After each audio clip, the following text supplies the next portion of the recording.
신학자 폴틸리라는 분이 계시는데요.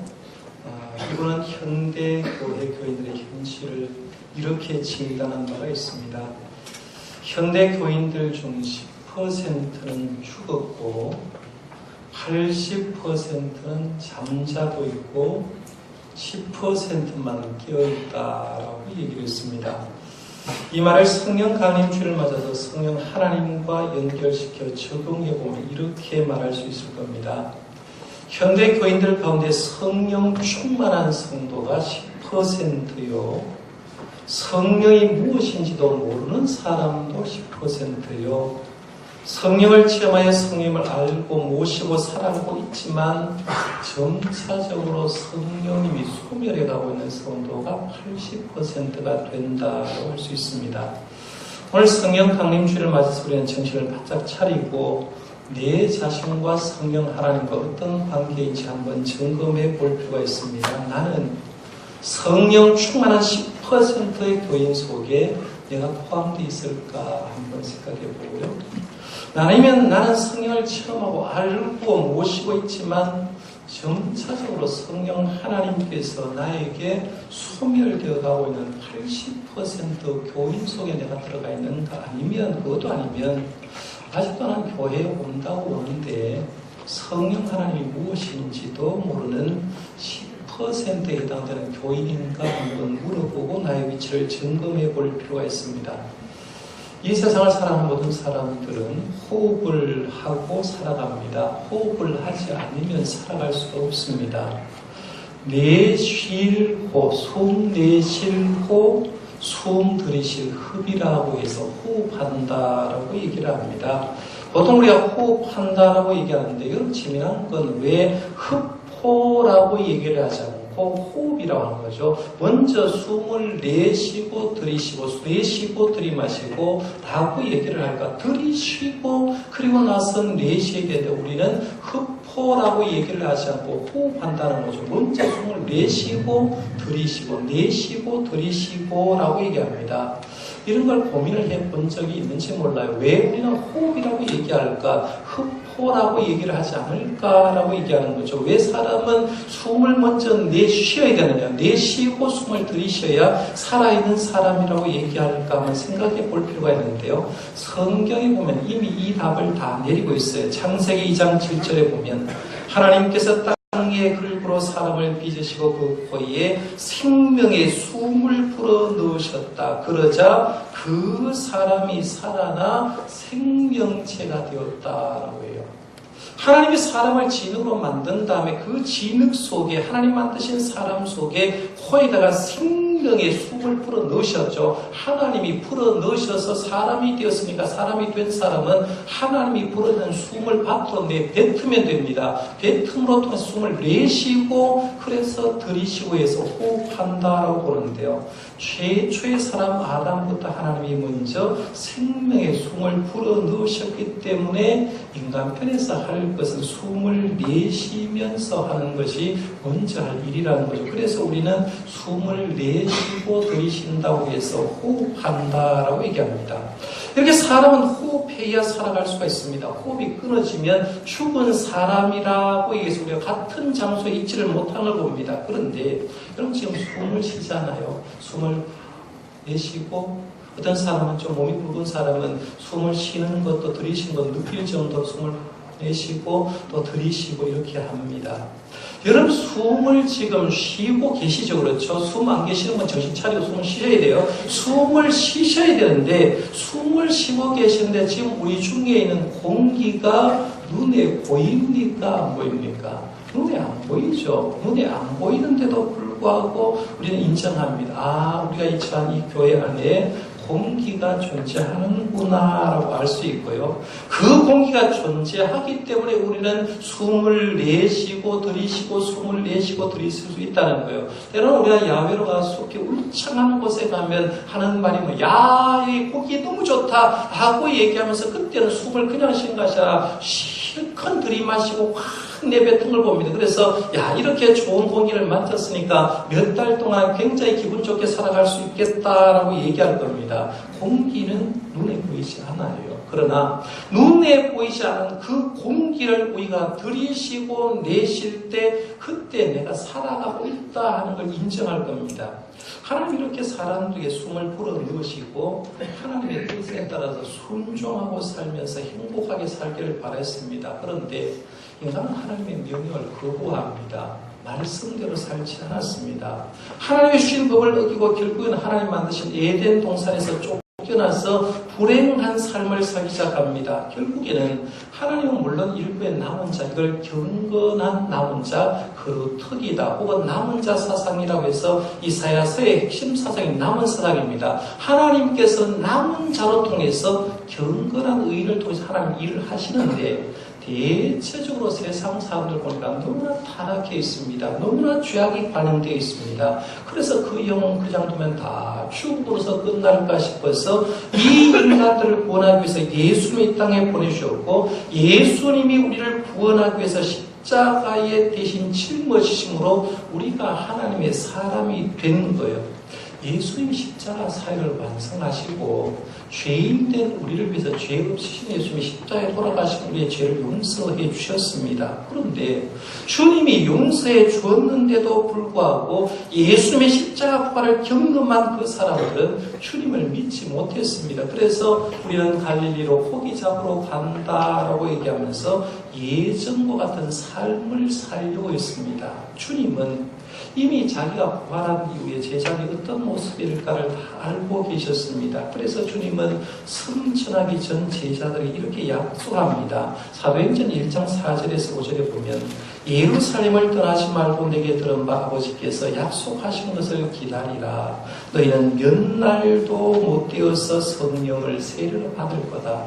예루살렘 떠나지 말아라. 그리고 약속하신 성령님 임재할 때까지 너희는 예루살렘 떠나지 말고 기다리라고 했습니다. 예수님이 십자가를 지기 전에도 제자들 이런 말씀하셨어요. 요한복음 16장 7절 말씀에 보면 내가 떠나가는 것이 너에게 유익이라. 내가 떠나가지 아니하면 보혜사가 너에게 오시지 아니할 것이고 가면 내가 그를 너희에게로 보내리라 해서 내가 이 세상을 떠나서 천국으로 승천하는 게 너에게 굉장히 유익할 건 내가 가야 보혜사 너희들을 도와주고 위로해줄 보혜사 성령님을 보내줄 거니까 너에게 유익하겠다라고 약속해 줬습니다. 예수는 이 약속한 대로 승천한 지 10일 만에 오순절 아침 일하듯이 성령 받기를 간절히 기다렸던 기도하던 120명의 성도에게 성령 하나님 임재한 거죠.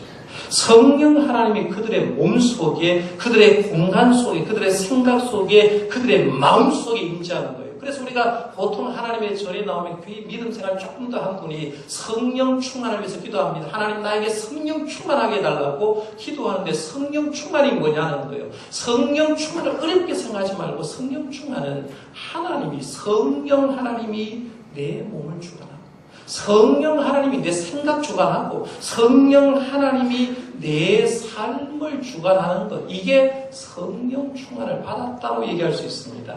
오순절 아침 성령 하나님을 체험한 제자들은 변화되기 시작했습니다.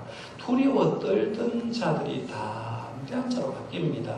마가의 다락방에 문을 잠고 숨어있던 그 자리, 성령 받고 나니까 마가의 다락방 문을 열고 예루살렘 그리로 활보하는 사람이 되었습니다. 이 성령 받고 나니까요, 옛날에는 예수님의 십자가 경험하고 부활 경험했는데 한마디도 주님에 대해서 얘기 못했던 그들이 성령 받고 나니까 예수님을 죽인 장본인의 사내들의 공의의 의원들 앞에 가가지고 너희가 죽인 예수, 그 예수는 죽은 것이 아니라 살아났다. 그 예수님이 우리에게 이런 능력을 줬다라고 얘기하면서 부활하신 예수님을 죽인 사람 앞에 가가지고 증언하고 전도하는 걸 봅니다. 이것이 성령 하나님을 경험하는 자들에게 나타난 현상이었습니다. 물론 이런 현상이 오늘 우리 교회에 똑같이 일어나면 얼마나 좋겠습니까? 마가의 다락방처럼 불같은 현상으로 바라같은 소리로 모든 사람이 방문을 함으로 똑같이 일어나면 좋겠지만 똑같이 일어나지 않더라도 우리가 분명히 알 것은 눈에 보이지는 않아도 공기를 호흡해야 내가 살아가고 있는 것처럼. 그러면 우리가 예배하는 이 공간 속에 누가 있습니까? 내 눈에는 보이지 않아도 하나님이, 성령 하나님 여기 계시고, 성령 하나님이 내 생각과 내 마음과 내 행동을 지배해서 내가 성령 충만한 사람 되시기를 바랍니다. 그러면 성령이 사람이 되는 거예요. 그럼 오늘 조금 더 구체적으로 성령 하나님이 이렇게 임재하셔서 하는 일이 도대체 뭔가 하는 거예요. 오늘 주어진 본문 말씀은 로마서 8장 말씀을 읽었는데요.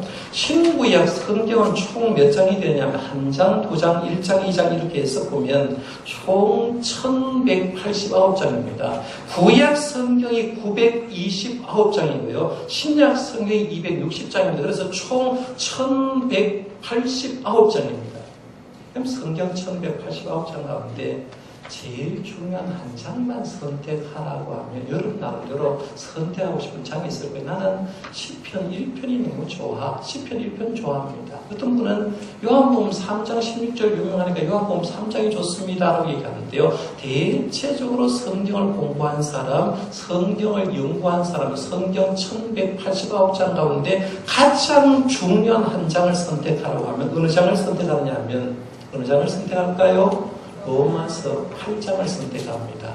여러분이 오늘 로마서 8장 읽었는데요. 이 로마서 8장은 어떤 주석가는 이렇게 얘기를 했습니다. 성경 전체를 반지라고 본다면 로마서는 반지의 보석 부분이고, 그리고 로마서 8장은 보석이 빛을 발하는 방희점이다 이렇게 했어요. 그럼 쉽게 얘기하면 반지를 여러분이 가지고 끼고 계시는 분은 반지를 성경이라고 부여하면 로마서는 반지에 있는 보석과 같고 그 보석에서 반짝하고 빛이 날 거라는 거죠. 그 빛이 어디냐면 로마서 8장이라는 거예요. 그러니까 성경 1189장까지 가장 중요한 한 장을 선택하라고 하면 로마서 8장을 선택한다고 그 사람은 굉장히 대단한 믿음의 사람이라 할 수가 있는데요. 우리가 때로는 신앙하다가 정체될 때가 있어요. 침체될 때 있어요. 신앙의 힘을 잃을 때가 있습니다.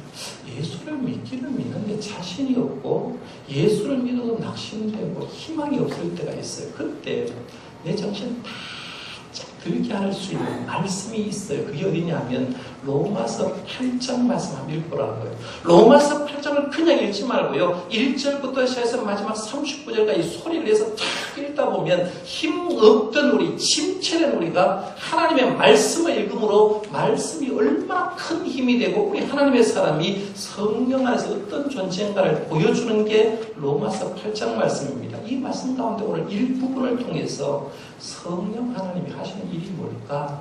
한번 생각해 보려고 하는 거예요.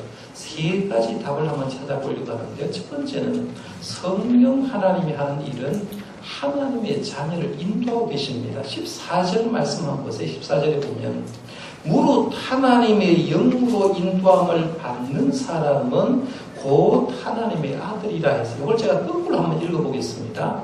하나님의 아들이라고 하면 이 사람은 누구의 인도를 받게 되느냐 하면 하나님의 영으로 인도함을 받는 사람이다 할 수 있죠. 하나님의 아들, 하나님의 자녀는 인도함을 받는데 누구의 인도함을 받느냐 하면 하나님의 영, 성령님의 인도함을 받는 사람을 가리켜서 하나님의 사람이라고 한다 할 수 있어요. 이 세상 사람들은요, 자기는 자기 뜻대로 산다고 하지만 사실은 자기 뜻대로 사는 사람 별로 없어요. 전부 다 사람의 기본적인 욕구에 이끌 삽니다. 사람들은 너나 할 것 없이 믿는 사람, 믿지 않는 사람 할 것 없이요. 5가지 기본적인 욕구가 있다고 제가 말씀드려서 누차 말씀드려서 여러분 이해할 겁니다. 사람에게는 제일 먼저 있는 욕구가 뭘까요? 식욕입니다. 먹고 사는 거죠. 식욕. 그 다음에 먹고 배부르면 나타나는 현상이 뭘까요?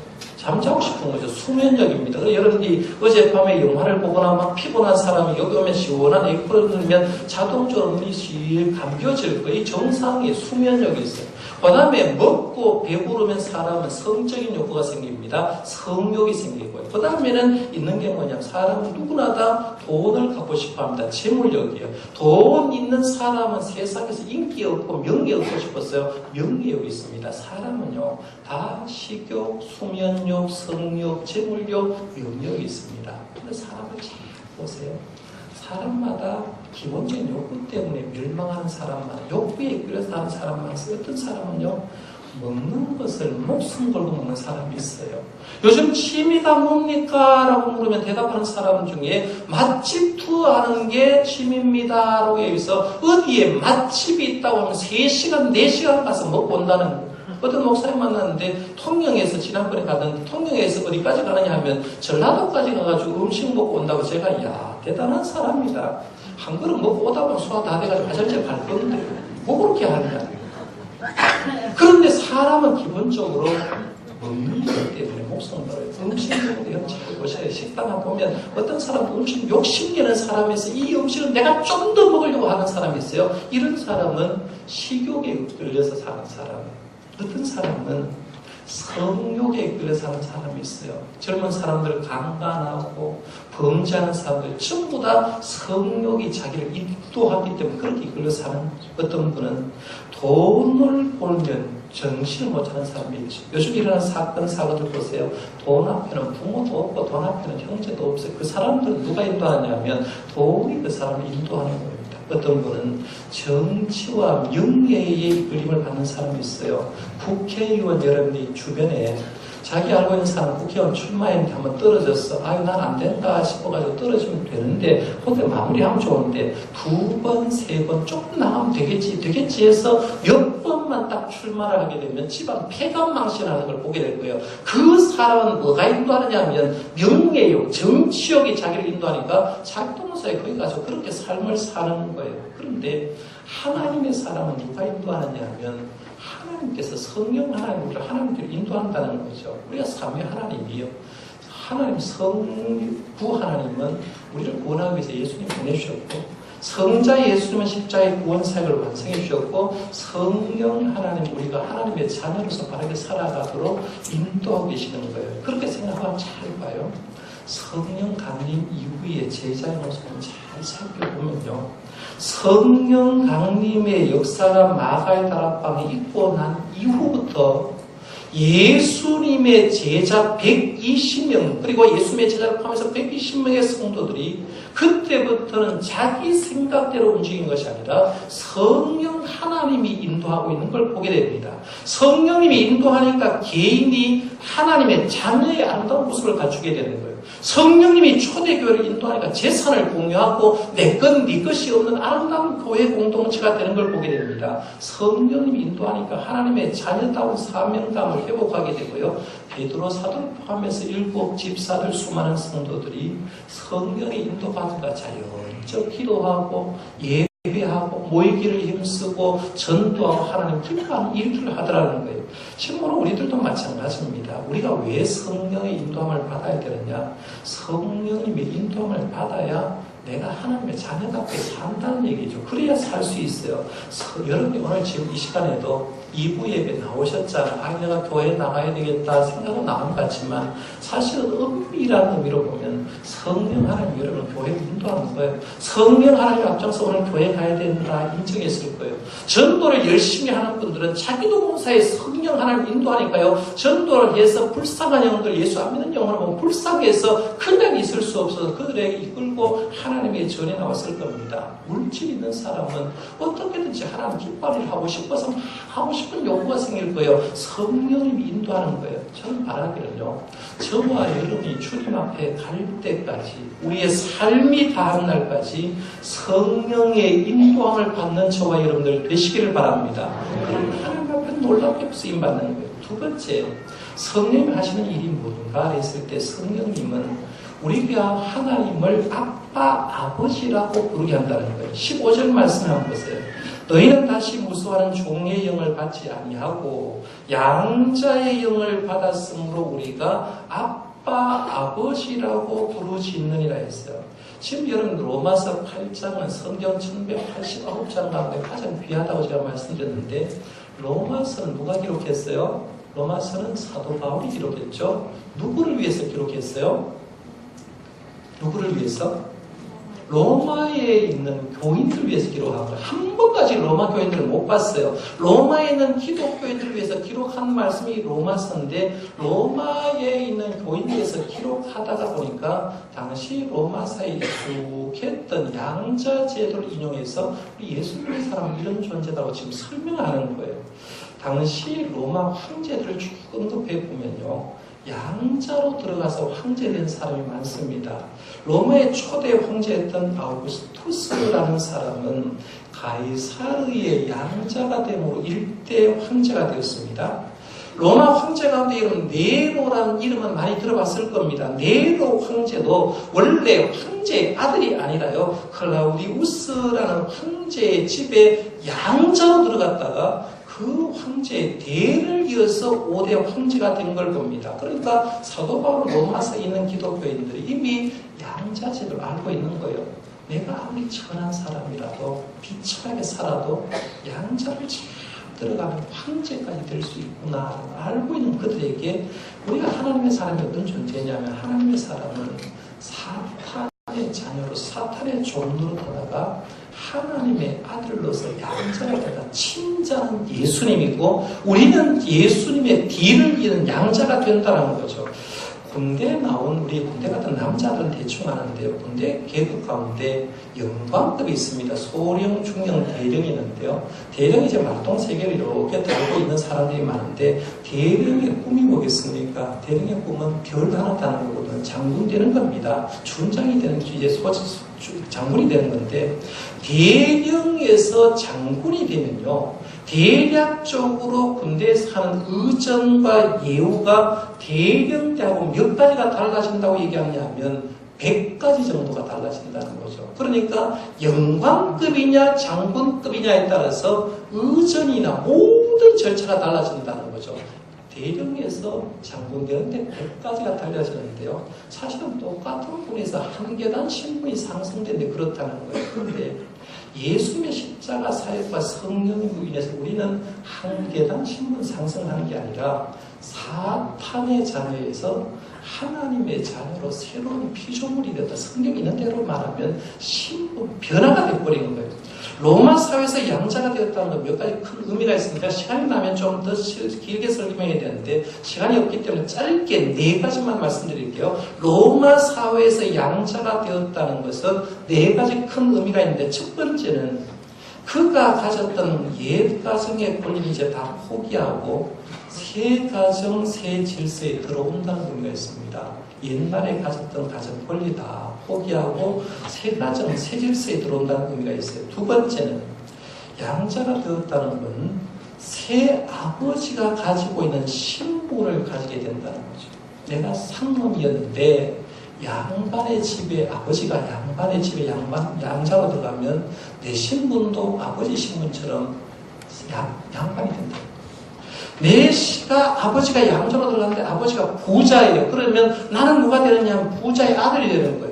내가 양자로 들어갔는데 로마의 황제예요. 그러면 나는 황제의 아들이 된다는 거죠. 그러니까 양자로 들어가는 순간 아버지의 신분을 내가 가질 수 있다는 겁니다. 세 번째, 양자가 되면 이제 옛 가정에서 의무에서 완전히 해방됩니다. 옛날 지질 못 살았던 집 경제적으로 해방되고 새로운 집에 다 해당되는 거예요. 그 다음에 네 번째 양자는 새 아버지와 함께 살면서 이제 새 아버지로부터 주어지는 새 의무에 매이게 된다는 것. 이게 양자의 의미입니다.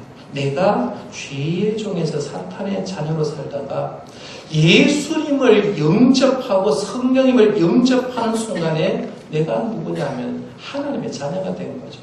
그래서 하나님의 자녀가 돼서 하나님을 잘 보니까요.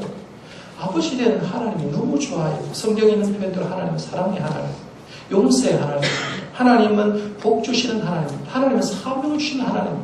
그러니까 양자로 돌아와 보니까 이 아버지가 무서운 분이 아니라는 거예요. 여러분, 지금 우리가 재혼 결혼 가정들이 굉장히 많은데 재혼 가정의 자녀들이 제일 힘든 게 뭐냐면 새아버지, 새어머니가 왔을 때 새아버지, 아버지란 말, 어머니란 말 하면 너무 힘들다는 거죠. 왜? 아버지, 어머니 아직 겪어보지 않고 그들의 마음속에서 아버지, 어머니를 얘기하고 싶지 않을 때가 있기 때문에 말하기 어렵다는 거예요. 그런데 성령 하나님을 받은 우리가 하나님 아버지의 양자가 되어서 보니까 하나님이 너무 좋아요. 하나님이 너무 좋으니까 나도 모르는 사이에 그 아버지를 양자로 들어갔는데 뭐라고 그러냐면 아버지라고 그런다. 여러분이 지금 하나님의 전에 나와서 기도할 때 하나님 보다 뭐라고 했어요? 하나님 뭐라고 불렀어요? 아버지라고 불렀잖아요. 여러분 왜 하나님을 아버지라고 불렀습니까? 성령 하나님 그렇게 만들어주는 거예요.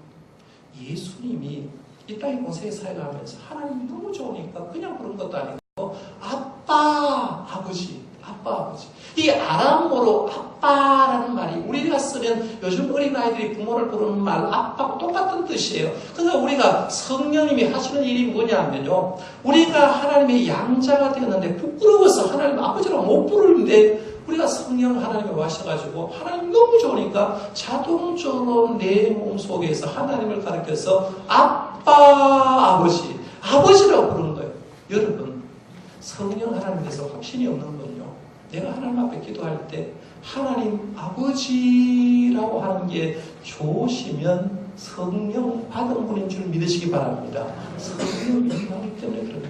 그 다음에 세 번째 성령 하나님이 하시는 일은 우리가 하나님의 자녀인 것을 증언하는 일을 성령 하나님 하는 겁니다. 16절 말씀해 보세요.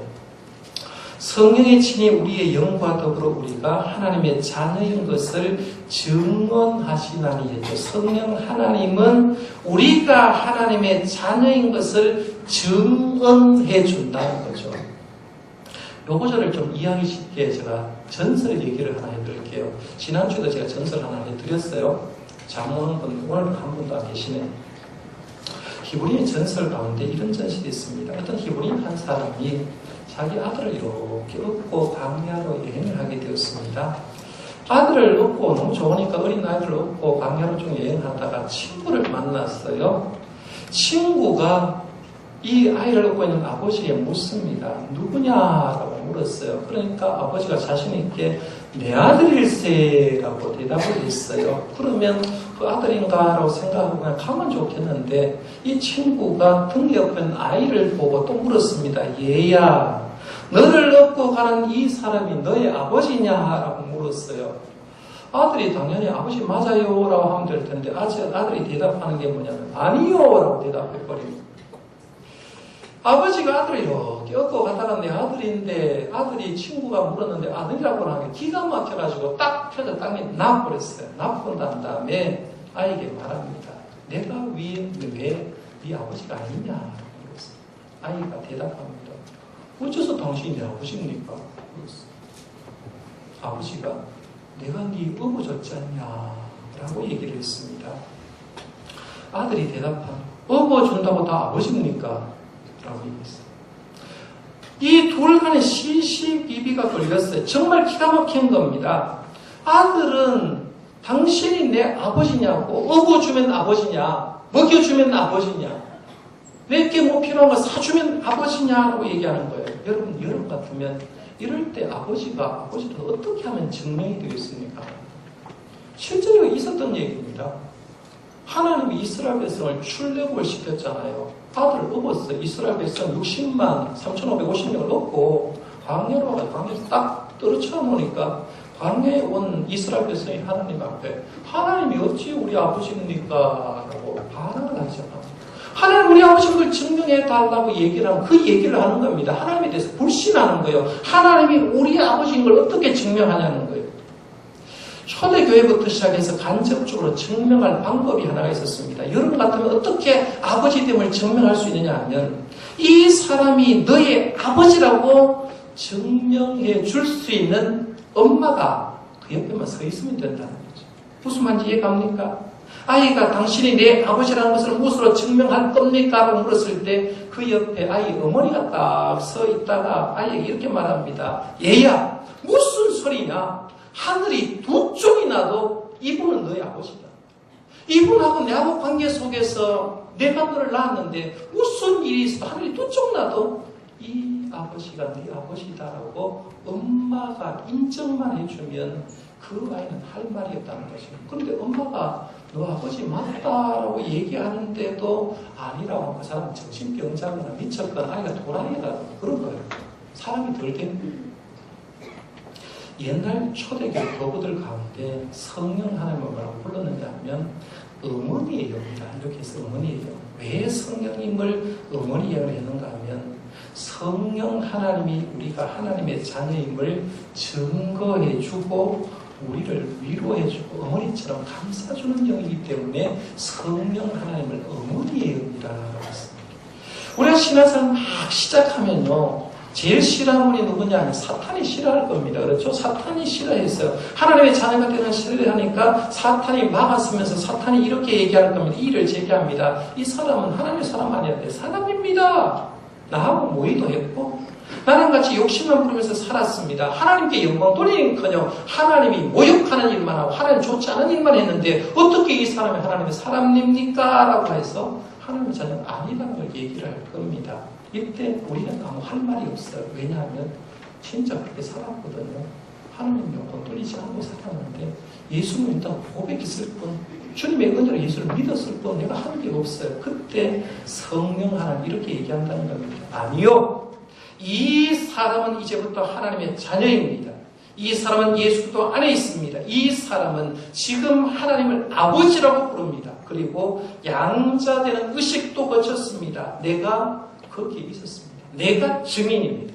성령 하나님 그 순간 나타나서 이 사람 하나님의 자녀라고 양자되었다고 하나님의 자녀인 걸 내가 증명한다고 얘기해 줄 뿐이 누구냐 하면 성령 하나님이 증언해 준다는 거죠. 이게 성령님이 하시는 일이라는 겁니다. 오늘 말씀을 결론짓겠습니다. 오늘은 성천한 예수님께서 약속한 성령을 우리에게 보내주신 성령 강림주일입니다. 이때 우리가 생각하는 건요. 내가 성령님 안에서 얼마나 성령 충만하게 살아가고 있는가. 성령 우리 하시는 일이 뭔가 정확하게 알아야 돼. 그리고 내가 10% 성령 충만한 교회 속에 들어가려고 노력해야 돼. 성령이 힘이 가는 80%의 성도 힘이 없어져요. 하나님은 누구로 통해서 일하시는 어느 집단도 마찬가지, 이거는 일반 회사도 마찬가지입니다. 열심히 일하는 10%를 통해서 일하시는 거예요. 우리가 하나님 일할 때 10% 성도 속에 성령 충만한 것을 회복하셨어요.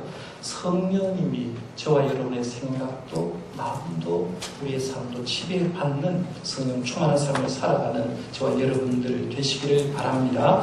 기도하겠습니다.